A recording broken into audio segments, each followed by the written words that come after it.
Hello friends, good afternoon. এখানে আমি আলু টমেটো দিয়ে মাছ দিয়ে একটা তরকারি করছি। তো এটাতে আমি অন্য কিছু দেইনি,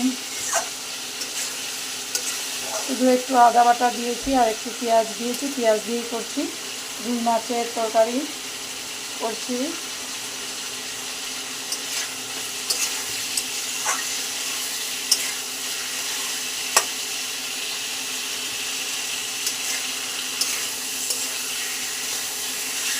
ছাতলানোটা আমার হয়েই গেছে। তরকারি ভালো করে কষালেই ভালো লাগে।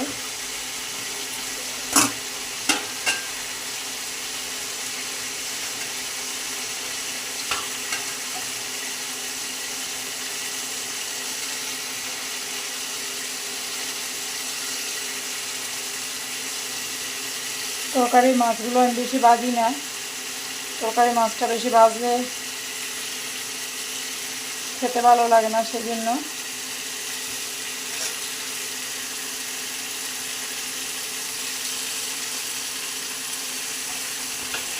আজকে পুকুরের মাছটা রান্না করছি।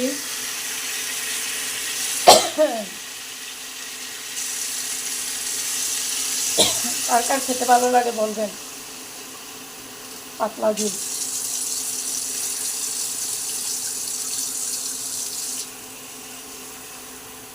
মাছের পাতলা ঝোল আমার খেতে ভালো লাগে। তো আমি যখনই পুকুরের মাছ উঠে তখন আমি এইভাবেই রান্না করি। চড়চড়া তো সবসময় খেয়েই থাকি, তো একটু পাতলা পাতলা করে তরকারি করলে ভালো লাগে, খেতে আরাম পাওয়া যায়, সেই জন্য এইভাবেই করলাম।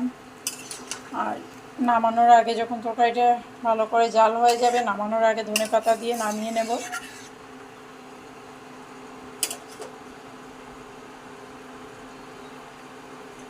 আর একটু জল দেওয়া, আলুগুলো ভালো করে সিদ্ধ হয়ে যাবে।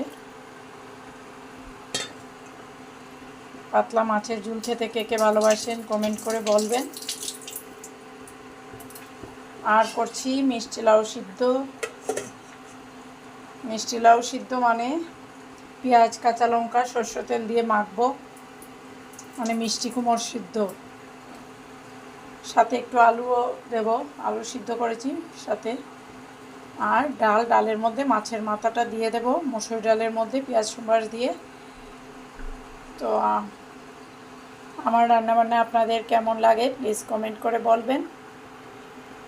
টাটা।